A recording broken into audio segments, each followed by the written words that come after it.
Okay, so we're going to bring on our next presenter. And this presenter, as I mentioned, is also a co-host for the University of Bahamas Virtual Entrepreneurship Series. Her name is none other than Victoria Mullings, and she's actually the founder of Keystone Solutions. And she's going to talk to us about the importance of business planning. So, we've all heard that mantra, if you plan to fail, you fail to plan. So certainly when it comes to your business, planning is paramount. So I'd like to welcome to our virtual platform, Miss Victoria Mullings. Welcome. Thank you. Thank you very much, Kim. Just want to make one correction for you. I'm actually the founder of Key Points Consulting. Okay, so just want to make that quick correction. It's Key Points Consulting, and it is a business that I founded. It's geared toward providing human resource solutions and support for small, medium, and large businesses. I have a background in corporate training, and so I help large businesses with training and professional learning, as well as HR management support. For individuals, I assist with resumes, interview prep, and career counseling. And finally, small businesses, which are especially close to my heart. I assist with small business counseling, entrepreneurship training, and business plan assistance. So that is Key Points Consulting. That is a little bit of my background. Like Kim said, I am going to present today on the importance of business planning. It's something that I preach continuously in my role as an adjunct instructor at BTBI, along with Donna. And Donna is a colleague of mine. She is along the same track. She gives me personal inspiration, good tips, information. She keeps me connected with information from the SPDC. So all of that, it's good to be amongst colleagues. And so without any further ado, I'm going to get into the presentation. Is everyone seeing my screen? I just want to make sure. Okay, wonderful. Okay, so the importance of business planning. And I'm going to start out pretty heavy, but I don't want you guys to be afraid of this. The first thing I'm going to talk about actually is social engineering. Part of my background is also psychology. And so I think it's important for us to orient ourselves to understand what's happening in our environment socially. How are we actually bringing up our young persons, and what type of mindset are we putting into our young people? What type of mindset do we need to be putting into them? Because there's a particular way that we should be thinking as entrepreneurs. So I think in our society, what you're pretty much going to learn is, one, how to follow instructions. And this starts out at the most basic level. It starts out at home with your parents. They're responsible for your well-being and your health, and so you follow their instructions for your well-being and for their sanity, of course. And then that goes into school. You learn how to follow instructions. We also learn what to value.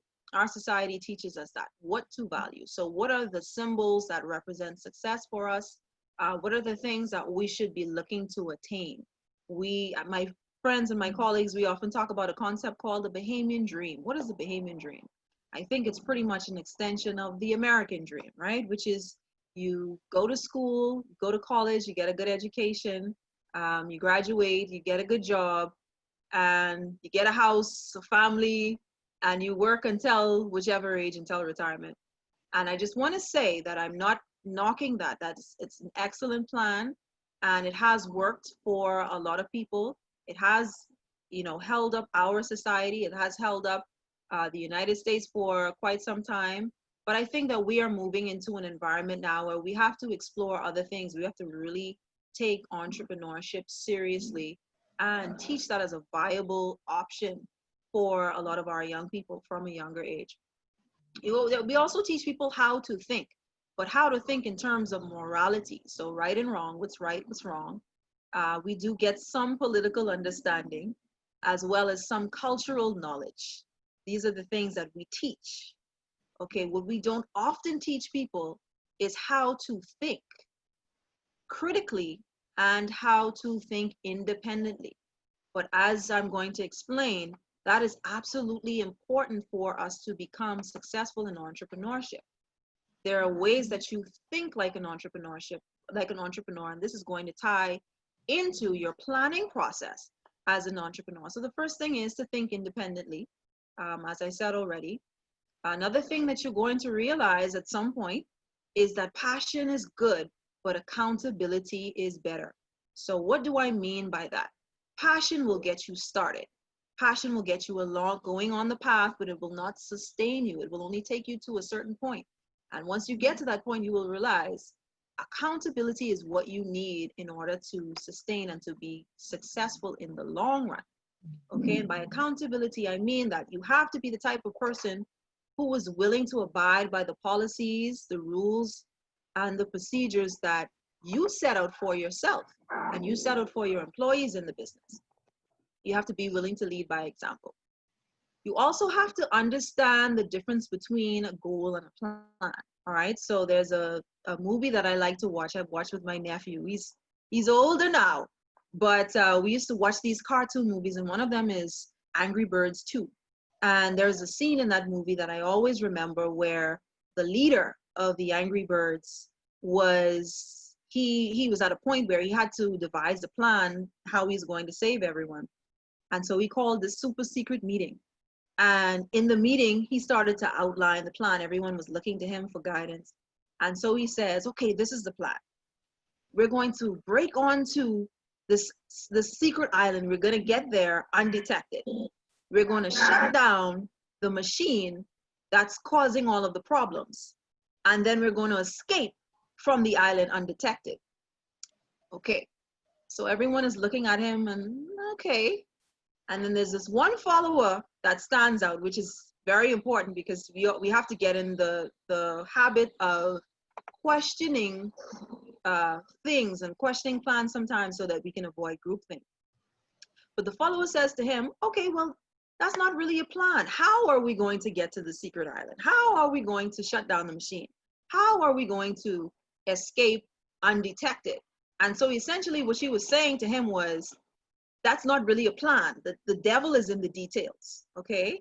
And so as an entrepreneur, you come to understand that you have to flesh out a plan. And a plan is a sequence of steps from how you're going to get from one point to another in the business.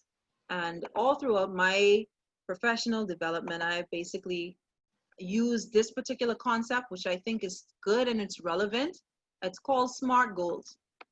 And it was first proposed by consultant George T. Doran in 1981. So it's almost 40 years old. It's actually older than me, but it is very relevant and it still works. Okay. And I'm saying that as an entrepreneur and as someone who is looking to be precise in their planning for their business, this is a good model to look out. So what is a SMART goal? It's a goal that's one, specific, it's measurable, it's attainable, it's relevant, and it's time bound. I won't stay too long on this, but I just want to pick out two aspects here. The first one is measurable. So specific is what the leader of the Angry Birds did. He gave us specific goals. When we make them measurable now, what we do is we're talking about the process. So how are we going to get there? And also keeping track of everything that happened along the way in between the steps, so that when we get so far into our plan, we can look back and see what has our progress been to date. And I also want to pick out, attainable is good, but I also want to pick out relevant, because in this post-COVID-19 era, we have to look at plans and business plans and everything that we're doing from a business perspective and ask, is it relevant? You know, what would have worked before COVID-19 is not necessarily going to work now, like Donna would have said. And so personally, I had a lot of business plans and ideas that I wanted to launch, things that I wanted to invest in.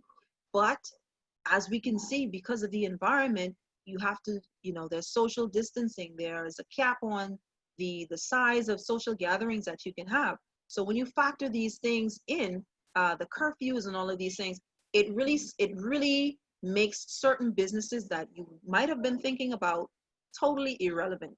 Some business plans totally irrelevant in the environment. So relevance speaks to the fact that circumstances will change, and you have to adapt to the circumstances and recognize whether your plan is actually relevant and it is possible to work, or if you have to make some changes. And finally, time bound. You have to set some limitations for yourself. All right, so, and it's definitely not my intention to scare anyone away from business, but this is what I believe. I believe that the correct decision is often the informed decision. And so because business is all about decision making, we have to have certain information, and we have to keep it at the forefront of our minds. So when we're talking about a business environment, we have to recognize that the possibility of failure is great. Okay, so according to Forbes.com, 20% of businesses are going to fail in year 1. 50% are going to fail by year 5. 70% are going to fail by the 10th year. And I would wager to say that in the Bahamas, this is probably even more extreme in terms of the rates of failure. Okay, so this is where the planning comes in. Business planning is extremely important because there are so many risks involved with business, and the rate of failure is so high that we have to plan so that we can avoid certain pitfalls that we're going to encounter. Okay, so we're talking about beating the odds. And these are my top 5 reasons why businesses fail. These are things that I have personally experienced. And when I talk with my clients, these are things that they encounter. But, you know, this is not a complete list. There are more reasons. I'm simply going to stick to these 5. The first one is when people fail to put proper systems in place. And a system is basically just a process that you have in your business to make sure that it runs smoothly. And you should be able to copy and paste regardless of who is working in the establishment or not. It should be a process flow that anybody can pick up and follow and say, okay, this is how to run this business. And it becomes very difficult for persons like myself, sole proprietors, because you're responsible for every aspect of the business. Okay, so it's difficult sometimes to be on your own putting systems in place, but there are certain systems that you can put in place, and business planning will assist you with doing that. The second reason for failure would be, of course, a lack of business planning. And we're going to talk about that on the next slide. The third one is poor management of finances.